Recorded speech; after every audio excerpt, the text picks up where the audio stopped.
सकती है। हरियाणा की सरकार ने जो यहाँ पर बोर्डों पर ये बैरिकेड लगा रखे हैं, ये पत्थर लगा रखे हैं, कानूनन उसको कोई हक नहीं है यहाँ का।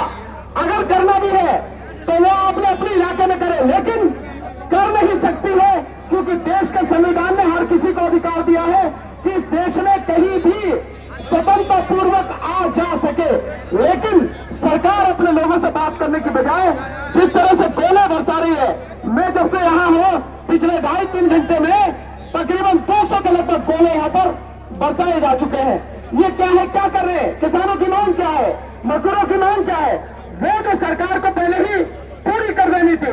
जिस समय पहला किसान आंदोलन चला था, उसी किसान आंदोलन के दौरान जो मांगे थी, जो शर्तें थी, सरकार को तभी माननी थी। लेकिन 2 साल बाद भी अगर आप किसानों की मांगे नहीं मान रहे हैं, मजदूरों की बातें नहीं मान रहे हैं, तो क्या करेंगे? आपसे बात करने के लिए जा रहे हैं। हम कोई आतंकवादी है क्या? नहीं। हम कोई किसी तरह से कोई हथियार लेके जा रहे हैं? नहीं। हम केवल सरकार से बात करना चाह रहे हैं और अपनी सरकार से बात करना चाह रहे हैं। कोई पाकिस्तान या चाइना की सरकार से बात करने नहीं जा रहे। और जो मांगे हैं वो इस देश के किसानों की, मजदूरों की जायज मांगे हैं। अगर सरकार इन मांगों को मानती है तो सरकार पर किसी तरह का कोई बोझ नहीं पड़ता है। जो सरकार, केंद्र सरकार का बजट 1 साल में 50 लाख करोड़ का है, 50 लाख करोड़ का बजट है। अगर सारी मांगे जो आपकी है ईमानदारी से वो मान ली जाए, सब कुछ जो आप कह रहे हैं, तो भी सरकार पर सालाना 15 लाख करोड़ से ज्यादा का, कुछ भी इससे ज्यादा का वजन नहीं पड़ेगा। लेकिन 50 लाख करोड़ में जो आप दे रहे हैं और किसानों की मांगे, कितने हैं किसान? सरकारी आंकड़े के हिसाब से इस देश में 14 करोड़ 64 लाख सरकार, ये किसान परिवार है, 14 करोड़ 64 लाख। और इसी तरह से 10 करोड़ जो किसानों से जुड़े हुए जो खेती है, मजदूर है, वो है। कुल मिलाकर लगभग 25 करोड़ किसान और खेती है मजदूर परिवार है। अगर एक परिवार में 4 लोग भी माने तो कुल मिलाकर 100 करोड़ लोगों की आबादी होती है। 100 करोड़ लोगों की आबादी, 100 करोड़ लोगों की डिमांड अगर इतने में पूरी होती है 15 लाख करोड़ में, तो मैं समझता हूं इससे बेहतर कुछ नहीं हो सकता। लेकिन सरकार जिस तरह से काम कर रही है, वो सरकार इस देश के लोगों को, इस किसानों को, मजदूरों को तबाह करना चाहती है। और बार बार मैं जो आपको बात कर रहा हूं, क्यों सरकार, आपने सोचा नहीं कि सरकार आपकी मांग क्यों नहीं मान रही? सरकार आपसे बात क्यों नहीं करना चाहती? क्या बात है कि सरकार आपके बीच में आके आपकी बात सुने और माने? इसमें क्या दिक्कत है सरकार को? केवल एक कारण है साथियों, मैं बार बार आपको बता रहा हूं इस बात को, क्योंकि सरकार को अपनी वोटों की जरूरत नहीं है। उसके पास वोट छापने वाली मशीन है। ईवीएम से, मशीन से वोट छाप लेते हैं, तो आपकी जरूरत नहीं है। नहीं तो कोई भी सरकार, कोई भी नेता अगर 200-400 लोग भी खड़े हो जाए तो घुटनों पर आ जाते हैं, उनकी मांगे मानती है। और लाखों लोग यहां से लेकर वहां तक 4 किलोमीटर, मैं पूरा पैदल चल के आ रहा हूं, 10,000 हजार यहाँ पे ट्रैक्टर ट्रॉली है, लाखों की संख्या में यहाँ लोग हैं और सब कुछ सरकार से ईमानदारी से बात करना चाहते हैं, अपनी मांगों को रखना चाहते हैं, बावजूद उसका सरकार नहीं मान रही। तो ये पूरी तरह से गैर संवैधानिक और गैर कानूनी है।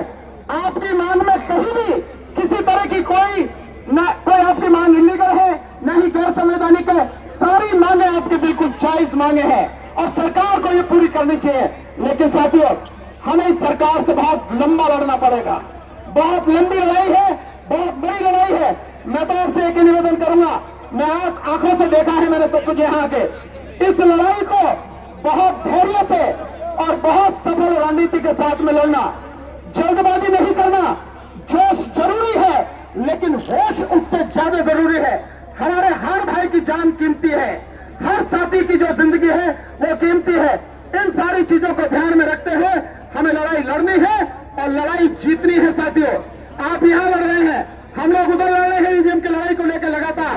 25 तारीख को प्रधानमंत्री का घेराव करेंगे हम सारे के सारे लोग मिलकर, पूरे देश में हम लोग लड़ाई लड़ रहे हैं। साथियों, तो मेरा आपसे यही कहना है, आप जानते हैं 13 महीने मैं पहले भी आपके साथ में था, पूरी ईमानदारी के साथ, आज भी आपके बीच में हो और जीवन के अंतिम सांस तक हम और हमारे साथी आपके साथ रहेंगे। आपके आगुओं का, किसान जत्थेबंदियों का जो भी आदेश होगा, जो भी वो हमसे मदद चाहेंगे, कानूनी या किसी भी तरह की, हम हर पल आपके साथ हैं, आपके साथ रहेंगे। साथियों, मैं सिर्फ इतना ही कहूंगा, बहुत सोच समझ कर कदम उठाना है। जिस तरह की सरकार काम कर रही है, ये गुंडों की बातें हैं, ये सरकार नहीं करते ऐसे काम, ये गुंडे हैं सारी चीजें हो रही हैं, लोगों को गोलियों से मारना, सीधे उन पर गोली चला देना, तो इस तरह से जो ड्रोन के माध्यम से बम गिराए जा रहे हैं, ये सरकारों के काम नहीं है और राज्य सरकारों के तो बिल्कुल नहीं है। और नेशनल हाईवे किसी के बाप का नहीं है, या खट्टरगंज मोदी के बाप का है, जो जिस तरह से नेशनल हाईवे को बंद किया गया है। सरकार को इसे तुरंत खोलना चाहिए। अगर नहीं खोलती है तो मैं समझता हूं कोर्ट को इस पर संज्ञान लेना चाहिए। जो चीजें सबको दिख रही है, मुझे समझ में नहीं आता कि वो कोर्ट को क्यों नहीं दिखते, वो अदालतों को क्यों नहीं दिखते हैं कि इतना बड़ा अत्याचार हो रहा है, इतना बड़ा अन्याय हो रहा है। ये सारी चीजें बहुत दुखद है साथियों। फिर इसलिए कहता हूं बहुत संभल के हमें कदम बढ़ाना है। एक एक जान कीमती है, एक एक भाई की जिंदगी कीमती है साथियों। लड़ना है और जीतना है, लेकिन सुरक्षित भी रहना है साथियों। इन सारी चीजों को ध्यान रखना। बस आपने मुझे मौका दिया, मैं आपके बीच में हूं, आपकी आवाज को विश्वास दिलाता हूं, जितनी भी दूर तक पहुंचा सकता हूं।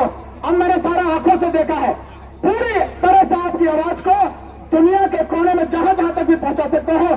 मैं अपनी तरफ से उसमें कोई कसर रहूंगा नहीं साथियों। आपकी आवाज पूरी देश दुनिया तक पहुंचे, उसके लिए संघर्ष करता रहूंगा साथियों।